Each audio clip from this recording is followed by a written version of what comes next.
Vamos receber o homem de Deus aplaudindo o nome do Senhor. Amém? Glória a Deus. Glória a Deus. Meus queridos irmãos, a paz de Cristo. Que Deus abençoe você e sua casa com todas as sortes de bênçãos. Evangelho de Jesus Cristo, escrito por João, capítulo 5. Enquanto os irmãos encontram, eu quero deixar uma palavra de gratidão por este final de semana tão abençoado. Tive a oportunidade de passar na companhia do pastor Elias, da sua família, por ser tão bem recebido pelos irmãos. E rogo aos irmãos que orem por mim, pela minha família. Vamos retornar de viagem agora à noite. E amanhã seguir com os nossos compromissos. E obrigado, pastor Elias, obrigado. Família Cristo Vive. E eu desejo que Deus lhe abençoe em tudo. João capítulo de número 5.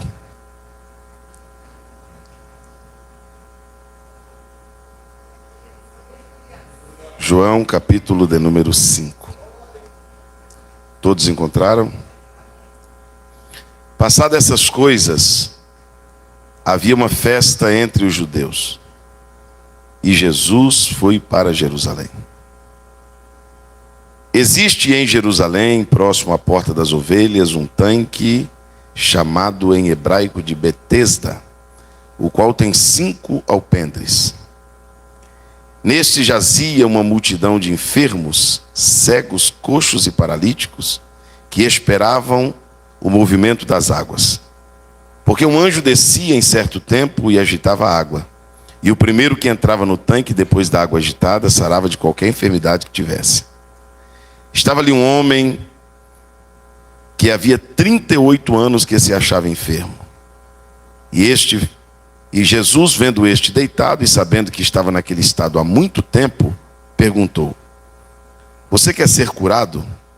O enfermo respondeu: Senhor, não tem homem algum que me coloque no tanque quando a água é agitada. Mas quando eu tento entrar, entra outro antes de mim. Então Jesus disse: levanta, pega o seu leito e anda. Imediatamente o homem se viu curado, pegou o seu leito, começou a andar, e aquele dia era sábado. Amém. Podem se assentar, meus irmãos. Quantos desejam ouvir a palavra de Deus? Irmãos, eu gostaria de toda a sua atenção. Eu vou falar de um assunto hoje que é de ordem muito profunda, porque fala de nossa alma. Eu disse aos irmãos aqui ontem que eu já prego o Evangelho há mais de 20 anos. E eu sou pastor há alguns anos também. Pelo menos uns 16 anos que eu sirvo ao ministério e à igreja como pastor. O maior problema que nós temos na igreja não são as enfermidades. Apesar de, com a multiplicação da ciência, com o crescimento populacional, o número de enfermidades aumentou muito. E hoje é muito comum ter uma pandemia, uma epidemia, um surto de doenças.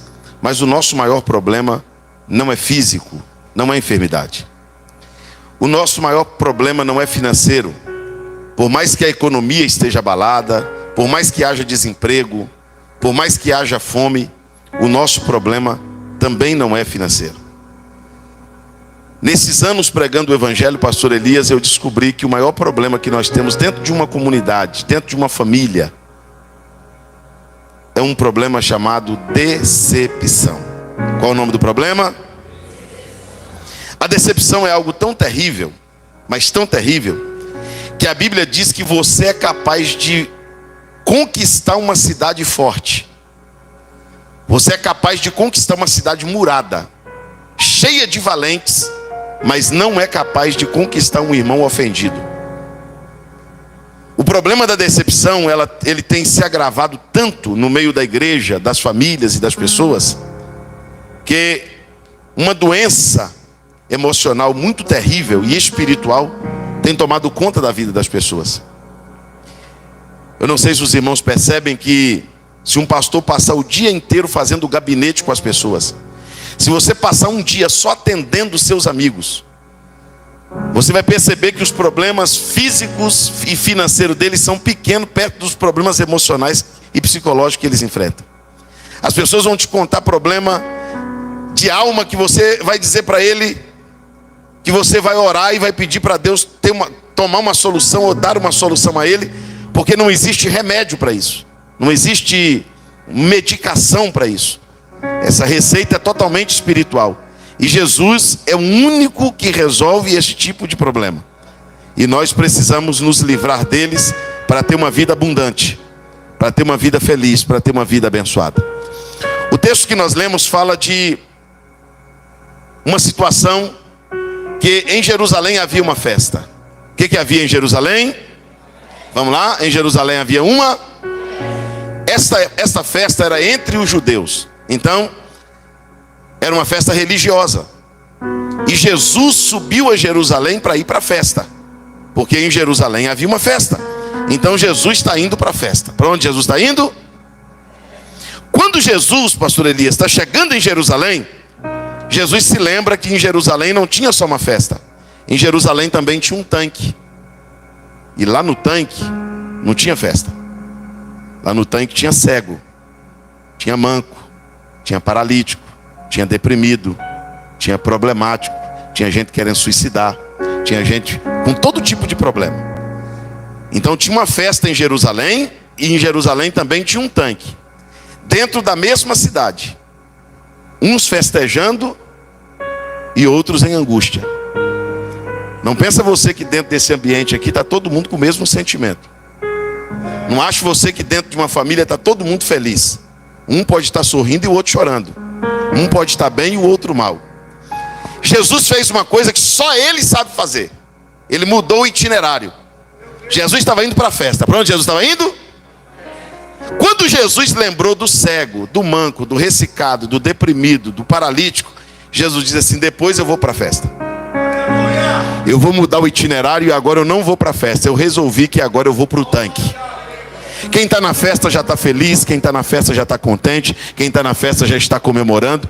Eu hoje resolvi visitar o aflito, o doente. Quem acredita que Jesus vai visitar o tanque hoje? Quem acredita? Jesus muda o itinerário e em vez de ir para a festa, vai para o tanque. Lá no tanque tem uma multidão de pessoas esperando o milagre. Lá no tanque tem um grupo de pessoas muito grande, numa expectativa muito grande de serem curados, de serem libertos, de receberem a sua bênção. Mas um homem chamou a atenção de Jesus no meio daquela multidão. Esse homem estava enfermo há 38 anos. Quantos anos? 38 anos. Ele estava há 38 anos esperando o mesmo milagre, a mesma bênção. E esse homem sofria de algumas decepções profundíssimas. Mas a primeira delas é com o tempo. Quanto tempo que ele estava doente? 38 anos. Diga comigo: decepção com o tempo. Irmãos, quem tem promessa de Deus aqui, dá um sinal. Você tem promessa de Deus? Agora, você concorda comigo que tem promessa de Deus na tua vida que na tua cabeça já era para ter cumprido? Você concorda comigo que o tempo tem te feito sofrer quando você olha para uma pessoa que você ora e ele ainda não se converteu? Por um milagre que Deus prometeu e ainda não chegou? Os irmãos já perceberam quais são as nossas mensagens em dezembro? Dezembro está chegando, você vai ver. Dezembro é o mês destas mensagens. O ano ainda não acabou. Até o dia 31. Não, e não é mentira não, é verdade. Mas para o decepcionado com o tempo, ele disse: eu ouvi isso ano passado. Eu ouvi isso ano retrasado. Tem 10 anos que eu escuto isso. Tem pessoas que entraram aqui essa noite que a sua decepção é com o tempo. Porque o tempo está passando e você ainda não chegou onde queria. Você não alcançou o que desejava. O tempo passou e aquela profecia quente do céu que você recebeu não cumpriu ainda. Tem pessoas aqui que têm promessa na família, na finança, na saúde, no ministério. mas o tempo tem te feito sofrer, porque cada dia parece uma eternidade. O tempo passa e o milagre não chega. O tempo passa, a vitória não chega. O tempo passa, a promessa não cumpre. Mas uma coisa me chama a atenção na vida deste homem, pastor Elias. A promessa havia cumprido na vida dele? Não. Havia cumprido? Ele estava doente ou não? Quanto tempo? E onde ele estava? No tanque. No lugar onde o milagre acontecia. A promessa não ter cumprido não tirou ele da posição de quem esperava. A Bíblia diz: e havia uma multidão esperando. Ele estava no meio daqueles que ainda esperavam. Tem pessoas que entraram aqui essa noite que a promessa ainda não cumpriu, o milagre ainda não chegou, mas lá no fundo da alma ele está dizendo: eu ainda estou esperando. Só quem está esperando, levante as duas mãos aos céus. Eu tenho uma palavra de Deus, eu tenho uma profecia bíblica para lhe entregar aqui agora. Abre as duas mãos assim. O Deus da promessa não falha, e não tenha por tardia a sua promessa, porque fiel é o que prometeu, e tudo que ele fala ele cumpre, tudo que ele diz que ele vai fazer ele faz.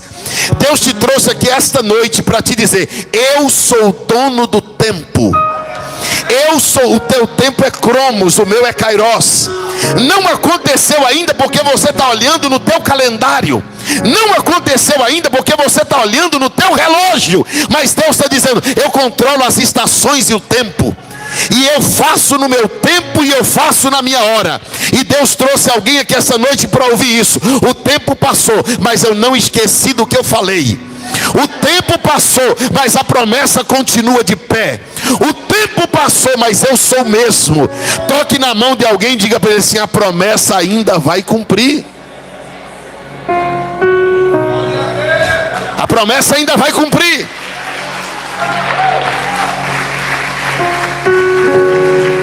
Mães que há anos estão esperando Deus fazer uma obra na vida do filho. Esposas que há anos estão esperando Deus salvar o esposo. Enfermos que há anos estão esperando ser curados. Tem pessoas que entraram aqui que o nome que eu daria para o que você está sentindo agora é expectativa. Você está esperando a água mover. Você está esperando a tua hora. Você não vê a hora de viver o seu momento. Você não vê a hora de viver, sabe? Dizer assim: chegou a minha vez. E Jesus vai lá no tanque. Quando Jesus chega lá, Jesus encontra um homem decepcionado com o tempo. Mas o nível de decepção aumenta. Porque Jesus vai até esse homem fazer uma pergunta. E uma pergunta que, se você ler sem a ajuda do Espírito Santo, você não encontra lógica na pergunta. Porque esse homem está enfermo há quanto tempo? Esperando para ser o quê? Aí Jesus pergunta o que para ele? Aí isso é pergunta? Isso é pergunta. Eu estou há 38 anos doente. Eu estou esperando para ser curado e Jesus pergunta o quê? Me pergunte assim: por que Jesus perguntou isso? Porque o decepcionado nunca responde. O decepcionado explica. Ninguém é mais psicólogo do que Jesus. Jesus disse: eu vou fazer esse homem jogar para fora o que está dentro dele. Jesus chega para ele, pastor Elias, e diz assim: deixa eu te fazer uma pergunta. Você quer ser curado? A resposta deveria ser o quê? Sim. Eu quero ser curado. Quando Jesus pergunta: você quer ser curado? Ele responde: não tem homem algum que me ajude. Você pode repetir essa frase? Se a primeira decepção desse homem foi com o tempo, a segunda é com quem? Com os homens. Agora o nível de decepção subiu. Esse homem é tão decepcionado com os homens que ele está dizendo para Jesus assim: eu não confio em ninguém. Ninguém é amigo de ninguém. Ninguém ajuda ninguém. Você sabe aqueles louvor que a gente canta aqui na igreja? Uma família. Você está achando que é todo mundo que acredita? Tem irmão que olha de lado e diz: que falsidade, que mentira, eu não acredito nisso. Mas você está achando que ele fala isso porque ele é mau? Não, ele fala isso porque ele é decepcionado. Você acha que tem gente que não gosta de igreja só porque ele é incrédulo? Não, porque um dia ele esteve dentro da igreja. E ele sofreu decepção com gente que comunga da mesma fé. Você acha que pessoas que não querem viver em família porque ele odeia a família? Não. É porque ele sofreu uma traição na família. É porque ele sofreu um baque na vida que fez com que ele não acreditasse mais. Você acha que todo mundo que fala mal de pastor, quem fala mal de pastor tem que ir para o inferno? Não. Tem gente que fala mal de pastor porque é decepcionado com o pastor. Tem gente que fala mal de igreja porque é decepcionado com a igreja. Tem gente que fala mal de irmão porque é decepcionado com o irmão. Tem gente que fala mal de família porque é decepcionado com a família. Ele tem uma doença, tem um problema, e ele precisa ser curado por Jesus. Eu não estou fazendo apologia à decepção. Eu estou dizendo que tem gente que não confia em ninguém. Olha, eu vou te dar um exemplo. Toda vez que você vê uma pessoa dizendo assim: eu não tenho amigo, os meus amigos cabem aqui, ó. Não acha que ele é uma pessoa mais especial que você, que tem muitos amigos, não. Ele está dizendo que não tem amigos é porque ele é decepcionado, ele não acredita em ninguém.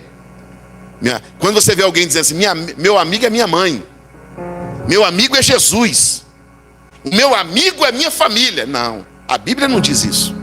A Bíblia diz que tem amigo que é mais chegado que um irmão. A Bíblia diz que em todo tempo ama o amigo, e na angústia nasce um irmão. A Bíblia diz que bem-aventurado é o homem que tem muitos amigos. Então, se eu não tenho, eu tenho um problema. Eu não confio nas pessoas. E sabe qual é o problema da pessoa decepcionada com os homens? Ele coloca todo mundo na mesma posição. Vou te dar um exemplo. Você foi traída por uma amiga. A senhora foi traída por uma amiga. A senhora está decepcionada com aquela amiga. Aí vem uma outra amiga verdadeira, que te ama, que gosta de você. Aí te vê, vem de braço aberto para te dar um abraço. Que saudade! Queria tanto te ver. Em vez de você abrir os braços, também você pensa: deve ser falsa igual a outra. Se a outra fez, ela também faz. E você começa a julgar todo mundo como se as pessoas fossem iguais.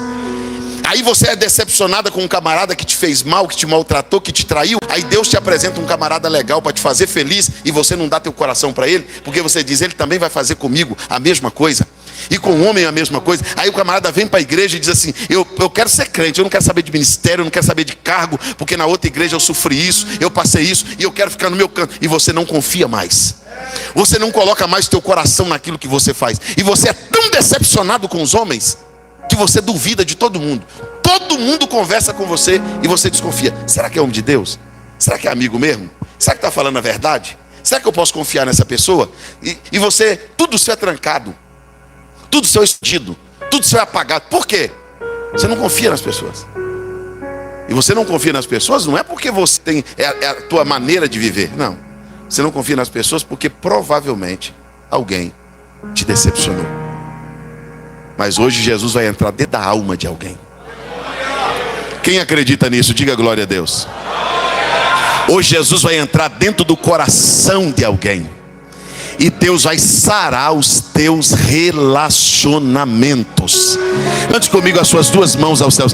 Deus vai sarar a comunhão da família. Deus vai sarar teu ministério. Deus vai sarar tua alma. Deus vai sarar tua consciência. Você crê nisso? Diga glórias a Deus. Deus está dizendo assim: eu quero trabalhar dentro de você, porque se eu te der uma vitória externa, antes de te dar uma vitória interna, não vai adiantar. Quando eu leio esse texto, a primeira impressão que eu tenho é que o problema desse homem é a doença. Quando você lê esse texto, a primeira impressão que você tem é que o problema desse homem é a sua enfermidade. E Jesus prova que o problema do homem não era a doença. A doença era um detalhe na vida desse homem. O problema desse homem era a alma desse homem.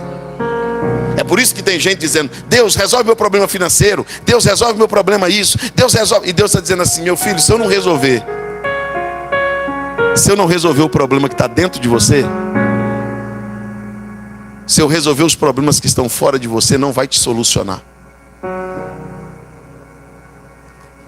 José, eu vejo as pessoas pregar sobre José. Eu não vou discordar, porque cada um tem uma tese do que prega. E as pessoas dizem: José era um... Não, José era uma pessoa como eu e você. Ele era muito leal, era muito fiel, sim ou não? Mas ele foi jogado numa cisterna. Ele foi invejado, odiado pelos seus irmãos. Ele foi vendido como escravo, trabalhou como escravo, ele recebe uma esposa, e com essa esposa ele tem 2 filhos. Quando o primeiro filho de José nasce, ele disse: o nome do meu filho será Manassés. Qual é o nome do filho? Porque Manassés quer dizer Deus me fez esquecer. O que Manassés quer dizer? De todo o meu trabalho e de toda a casa do meu pai. Agora olha aqui para mim. Por que José disse Deus me fez esquecer? Porque até aquele dia ele não tinha. Por que me venderam? Por que meus próprios irmãos fizeram isso comigo? Por que a mulher de Potifar inventou aquela mentira com o meu nome? Por que meu marido fez isso comigo? Por que meu filho, que foi criado com tanto amor, não retribui o que eu fiz por ele? Por que a pessoa que eu trouxe para minha casa, coloquei na minha mesa, traiu minha confiança? E se eu te disser que tem ferida que é tão profunda, que ou nasce Manassés na tua vida e Deus te faz esquecer, ou você não esquece nunca? Diga comigo assim: Deus me fez esquecer. Mais uma vez.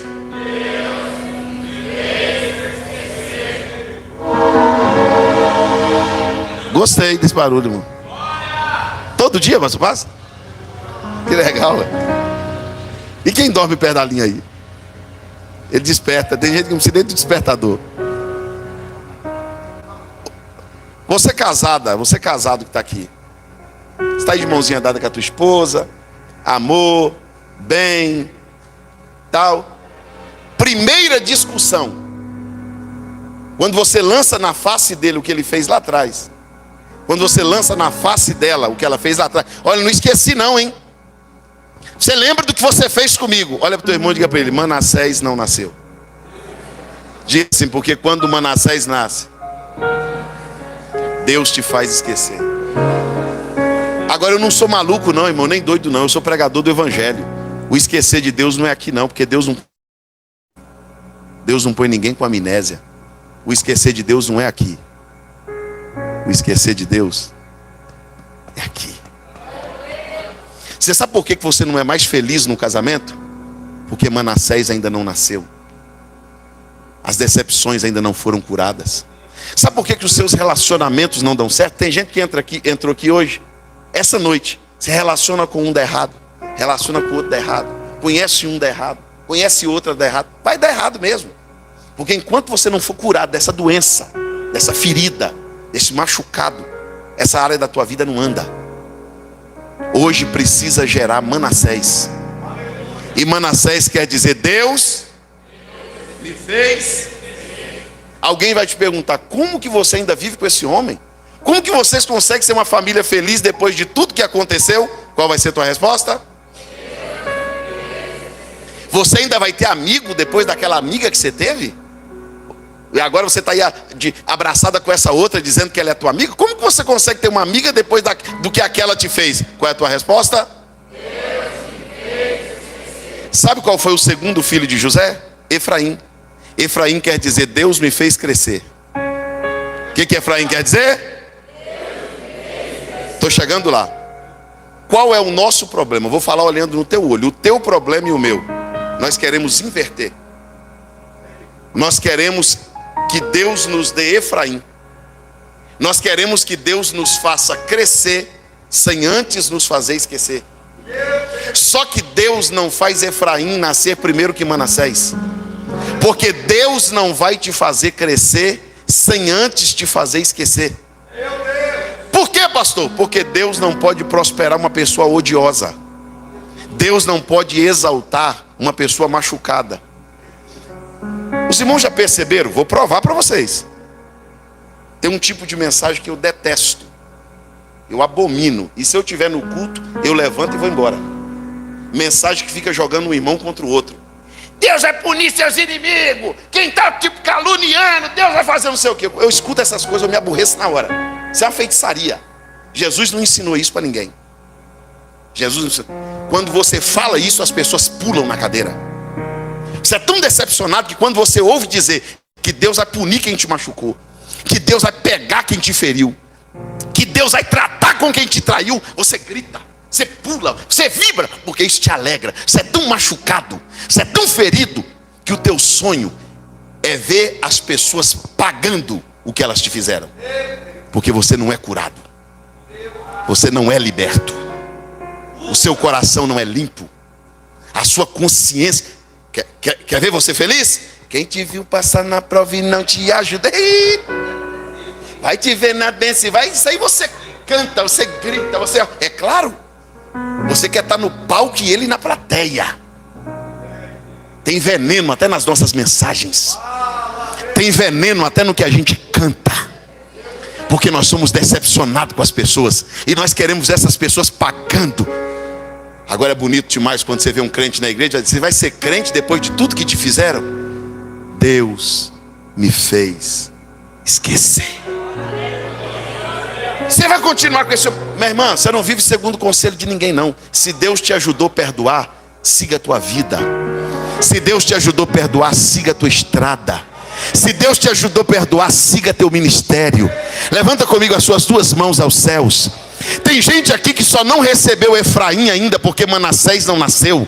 Mas Deus nessa noite está dizendo: eu vou gerar um Manassés na tua vida hoje. Eu vou gerar um Manassés dentro de você hoje. Eu vou te ajudar a esquecer. Eu vou te ajudar a perdoar. Eu vou tirar do teu coração. Eu vou arrancar essa amargura com raiz e tudo. Dê a mão para esse irmão que está ao teu lado. Dê a mão para ele. Tem um momento de cura espiritual muito profundo aqui agora. O teu problema não é receber mais uma palavra de profecia, uma revelação. Isso nós recebemos todos os cultos e todos os dias. Nós precisamos de uma coisa mais profunda. Nós precisamos de um tratamento espiritual que faça com que a gente viva em paz com os amigos, viva em paz com a esposa, viva em paz com os irmãos, viva em paz com a igreja. E a gente vive decepcionado com todo mundo. E aí quando a gente está na igreja, a gente fica olhando para o irmão pensando: será que ele é falso? Será que ele é verdadeiro? E a gente vive uma vida atormentada. Por quê? Porque nós não acreditamos mais em ninguém. Mas Deus está dizendo: eu vou te cercar de pessoas boas. Eu vou te dar novas oportunidades. Quem acredita nisso, levante a mão do teu irmão lá em cima. Levante bem, isso, levante a mão dele. Feche os teus olhos e por um momento adore a Deus. Feche os teus olhos e por um momento gere Manassés. Lúria, Fórgia, Récia, Couve, Nébia. Levante a mão do teu irmão e dê glórias a Deus com ele. Deus vai sarar o casamento dele. Deus vai sarar a alma dele. Deus vai sarar os relacionamentos dele. Perdoa, perdoa, perdoa, perdoa, perdoa. Você não vai perdoar porque você é muito bom de coração, não. Você não vai perdoar porque você é um crente de coração mole, não. Você vai perdoar porque Deus vai te ajudar a esquecer. Chorai me canta neva sudikeminia. A minha esposa está aqui. Sabe onde a minha mãe mora, pastor? A minha mãe mora debaixo da minha casa. A minha mãe tem 56 anos de crente. 56 anos de crente. O meu pai foi um homem mau. O meu pai foi um homem alcoólatra. O meu pai foi um homem boêmio. O meu pai foi um homem... Só que a minha mãe é crente. Meu pai tem 70 e tantos anos. Meu pai tem 10 tipos de doença. Meu pai não consegue mais viver em casa porque ele usa fralda, ele é cego. Ele tem que ser acompanhado por médico, por terapeuta, fisioterapeuta, enfermeiro o tempo todo. Meu pai é internado numa clínica particular, onde ele recebe cuidados o tempo inteiro. E eu dizia para minha esposa, todas as vezes que a minha mãe fala do meu pai, a minha mãe fala com gosto, como se o meu pai estivesse pagando tudo que ele fez. Você quer ver minha mãe brava? É você defender meu pai. Se você dizer assim: tadinho, coitado, como ele está sofrendo, ela diz: coitado nada, ele está colhendo. Eu digo: ô mamãe, deixa Manassés nascer. A senhora está comprometendo a salvação da senhora. A senhora está comprometendo a tua espiritualidade por causa de um rancor que nunca foi curado. Deus está falando com gente aqui que você não consegue conviver com gente que traz seu sangue na veia. Deus está falando com gente aqui que a maior guerra não é que está tendo na Ucrânia e na Rússia, não é que está tendo dentro da sua família, é que está tendo dentro da sua casa. Deus está falando com gente aqui que não conversa com próprios parentes. Gente aqui que tem aversão à família. Tem aversão a pessoas que te feriram e te decepcionado. Mas Deus te trouxe aqui esta noite para te dizer: Manassés precisa nascer. Olha pelo menos para 2 irmãos e diga: Deus vai te ajudar a esquecer. Deus vai te ajudar a esquecer.